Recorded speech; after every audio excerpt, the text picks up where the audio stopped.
लुप्त। हर्ष टंडन एक काम के प्रति समर्पित व्यवसाय अपने अधीनस्थों को अपनी कंपनी के नए विलय के बारे में घोषणा करता है। उनकी बेटी तनु एक मॉडल है जो एक फोटोग्राफर राहुल सक्सेना को डेट कर रही है। वह काम से घर लौटती है और अचानक रोशनी टिमटिमाती है और उसके भाई सैम के कमरे से एक अजीब सी आवाज आती है। उसे उसकी कोठरी में एक खोपड़ी मिलती है और एक अशुभ आकृति उसे डराती है। तनु अपनी माँ शालिनी को बुलाती है और वो आकृति सैम के रूप में सामने आती है। सैम निराश होकर घोषणा करता है कि वो अमेरिका भाग जाएगा क्योंकि कोई भी उसके चुटकुलों की सराहना नहीं करता है। अगले दिन शालिनी हर्ष से पूछती है कि क्या वे एक पारिवारिक सड़क यात्रा पर जा सकते हैं, लेकिन हर्ष ये कहते हुए उसके अनुरोध को अस्वीकार कर देता है कि उसे अपने व्यवसाय पर ध्यान केंद्रित करना है। काम पर जाते समय हर्ष को एक छोटी लड़की सड़क पार करती दिखाई देती है, जिसके बाद वह जल्दी से कार रोक देता है, लेकिन उसे कोई दिखाई नहीं देता। सदमे में आकर वह अपने ड्राइवर से कहता है कि वो उसे उसके दफ्तर के बजाय कहीं और ले जाए। हर्ष एक मनोचिकित्सक से मिलने जाता है, जो उसे बताता है कि उसे मतिभ्रम हो रहा है और उसे काम से छुट्टी ले लेनी चाहिए। इस बीच डेट पर राहुल तनु से उसके पिता के दूर रहने के व्यवहार के बारे में पूछता है। अपने दफ्तर में हर्ष को एक भूतिया आकृति दिखाई देती है जो उसे घूर रही है। अपने मनोचिकित्सक से परामर्श करने के बाद वह अपने परिवार के साथ छुट्टी पर जाने का फैसला करता है। कुछ क्षण बाद उसे खबर मिलती है कि उसके मैनेजर की हाल ही में एक दुर्घटना में मौके पर ही मृत्यु हो गई थी। वो अपने अधीनस्थ त्यागी को सारी जिम्मेदारियां देता है और सतीश नाम के एक आदमी से थोड़ी बात करता है। जबकि घर पर टंडन परिवार अपनी छुट्टी की तैयारी करता है, तनु राहुल को उनके साथ आने के लिए मना लेती है। वे रास्ते में एक पेट्रोल स्टेशन पर रुकते हैं। तनु स्टेशन के सुविधा स्टोर पर नाश्ता खरीदने जाती है और वापस लौटने पर वह काले कपड़े पहने एक रहस्यमय आदमी से टकराती है। कार में सन्नाटा सैम को बोर कर रहा है। अपने परिवार और राहुल को खुश करने के प्रयास में सैम एक चुटकुला सुनाता है, लेकिन कोई नहीं हंसता। कार में ईंधन भरने के बाद वहां हुई एक दुर्घटना के कारण सड़क अवरुद्ध हो जाती है। वह परिवार से उनके गंतव्य के बारे में पूछता है, लेकिन वे कोई जवाब नहीं देते, जबकि सैम कार में एक लाश होने का मजाक उड़ाता है। बाद में परिवार को सड़क पर एक गुड़िया ले जाने वाला घुमक्कड़ दिखाई देता है। सैम बचकानी हरकतें करके सबको डराने की कोशिश करता है, ताकि उन्हें ये भ्रम हो कि गुड़िया में भूत है और उसने उस पर हमला किया है। उसकी शरारत बेकार साबित हुई क्योंकि सैम किसी को डराने में सफल नहीं हुआ, बल्कि उसे अपने गुस्सैल पिता से थप्पड़ खाने पड़े। सभी लोग कार में वापस आ जाते हैं और सैम भी। हर्ष उसे सड़क से घुमक्कड़ हटाने के लिए कहता है। घुमक्कड़ हटाने के बाद सैम उसे सड़क पर फिर से आते देखकर चौंक जाता है। वो उसे इस बार फेंक देता है, लेकिन घुमक्कड़ खुद को फिर से सड़क पर धकेल देता है। कुछ देर बाद हर्ष को भूत का भ्रम होता है और कार खराब होने लगती है। सैम कार में अकेला होता है जब रेडियो पर स्थिर आवाज बजने लगती है कि हर कोई मर जाएगा, जबकि उस क्षेत्र में कोई सिग्नल नहीं है। उनके पास एक कार रुकती है, जो वही आदमी है जिसे वे कुछ देर पहले देख चुके थे। खुद को देव शुक्ला बताने वाला आदमी परिवार को बताता है कि आसपास कोई गैराज नहीं है, लेकिन वो उन्हें रात के लिए अपने कॉटेज में रहने का प्रस्ताव देता है। कुछ देर सोचने के बाद परिवार जाने के लिए तैयार हो जाता है। कॉटेज में पहुंचने पर परिवार को एक झूला दिखाई देता है जो अपने आप हिल रहा है। देव सुझाव देता है कि यह हवा की वजह से हो सकता है। कार से सामान उतारने के बाद परिवार कॉटेज में प्रवेश करता है। देव उनके गंतव्य के बारे में पूछता है, जिस पर हर्ष नैनीताल बताता है। देव आगे कहता है कि यहाँ कोई मदद नहीं है। तनु अपनी माँ से कहती है कि उसे वहाँ असहजता महसूस होती है। इस बीच सैम अकेला होता है और एक गुड़िया का पैर देखता है। वो करीब जाता है और पाता है कि गुड़िया लगभग वैसी ही है जैसी उसने सड़क पर देखी थी। फिर वह अपने पीछे एक बच्चे की खिलखिलाहट सुनता है और पीछे मुड़कर देखता है कि गुड़िया अब खून से लथपथ है। तनु आती है और गुड़िया गायब हो जाती है। बाहर सैम एक छोटी लड़की को गुड़िया पकड़े हुए देखता है, लेकिन जब तनु फिर से देखने के लिए मुड़ती है तो लड़की और गुड़िया गायब हो जाती हैं।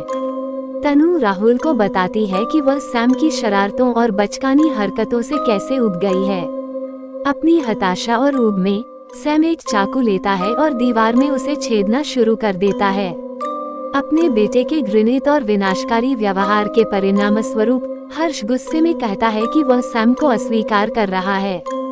सैम की आवाज बदलने लगती है, अशुभ रूप से कहती है, हर कोई मर जाएगा। अब सैम बाहर है और उसे अचानक झूले पर सनसनी महसूस होती है। देव सैम से बात करने जाता है, जिसमें सैम उसके पीछे सड़क पर जाता है। राहुल उससे बात करने के लिए बाहर जाता है और सैम कहता है कि वो कुछ नहीं कर रहा है। सैम राहुल को वह सब बताता है जो उसने देखा और वापस आने की विनती करता है। हालांकि राहुल उसे गंभीरता से नहीं लेता। सैम बिल्कुल अकेला है। कॉटेज में हर्ष को लाल कपड़ों में एक महिला दिखाई देती है और जब वह फिर से देखता है तो वह आकृति गायब हो जाती है। तनु अपने माता पिता और राहुल को बताती है कि कार ठीक हो गई है। हर्ष अब कॉटेज में अकेला है। फिर लाइटें तेजी से टिमटिमाने लगती हैं और जब बिजली चली जाती है तो हर्ष अपने परिवार को खोजने निकल जाता है। उसे आवाजें सुनाई देती हैं, जिसमें एक लड़की की हंसी भी शामिल है। एक लंबी खोज के बाद वह आखिरकार भूत को देखता है। लाइटें वापस आती हैं और तनु उसे देखती है। उस खास कमरे में उन्हें कुछ परेशान करने वाली तस्वीरें दिखाई देती हैं। डर के मारे हर्ष वहां से निकल जाना चाहता है। इस बीच जब सैम सड़क पर चलता है तो उसे अचानक वही घुमक्कड़ दिखाई देता है जो पहले था।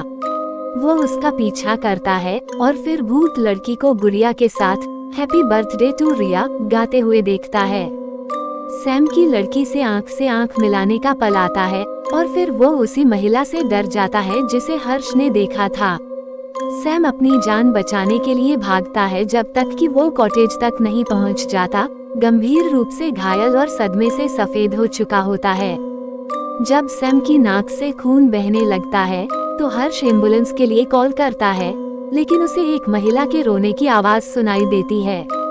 तनु को किसी अज्ञात कारण से सांस लेने में कठिनाई होने लगती है और राहुल को इन्हेलर लाने के लिए कहा जाता है।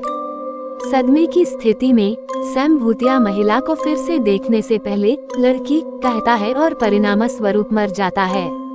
परिवार को संदेह है कि देव ने सैम को मार डाला क्योंकि वह अकेला लापता है। राहुल और हर्ष ने सैम के बेजान शरीर को ट्रंक में रखा और अपनी यात्रा जारी रखी। शालिनी सैम के ठिकाने के बारे में पूछती है, लेकिन हर्ष एक पल के लिए जवाब देने से इनकार कर देता है। हर्ष कार रोक देता है क्योंकि तनु को फिर से सांस लेने में तकलीफ हो रही है। शालिनी भी बाहर है, लेकिन अब उसके पास बंदूक है और वह सैम की मांग कर रही है। शालिनी सैम को देखती है और उसका पीछा करती है और बाकी लोग शालिनी का पीछा करते हैं लेकिन उसे खो देते हैं। शालिनी सैम के पीछे भागती है और सीधे एक पेड़ की ओर जाती है। इस प्रकार वह बेहोश हो जाती है। तनु उसे सबसे पहले पाती है। तीनों हर्ष, राहुल और तनु यात्रा जारी रखते हैं। शालिनी को तनु के बगल में बिठाया जाता है। हर्ष को उनके बीच एक भूतिया आकृति दिखाई देती है। शालिनी सैम को उसे बुलाते हुए सुनती है और होश में आती है। वह सैम और ट्रंक में कुछ थपकी की आवाजें सुनती रहती है। वो हर्ष से कार रोकने के लिए कहती है, साथ ही उसे धमकी देती है कि अगर वह ऐसा करने से मना करता है तो उसे मार दिया जाएगा। इसके बाद शालिनी कार से बाहर कूद जाती है और कहती है, तुम सब मर जाओगे, और फिर खुद मर जाती है। शालिनी ने भी मरने से पहले वही भूत देखा जैसा उसके बेटे ने देखा था। अब बाकी 3 सदस्य हर्ष, तनु और राहुल सड़क पर चलते रहते हैं। हर्ष सड़क पर लखनऊ के निशान देखता है और राहुल से कार को थोड़ा पीछे ले जाने को कहता है।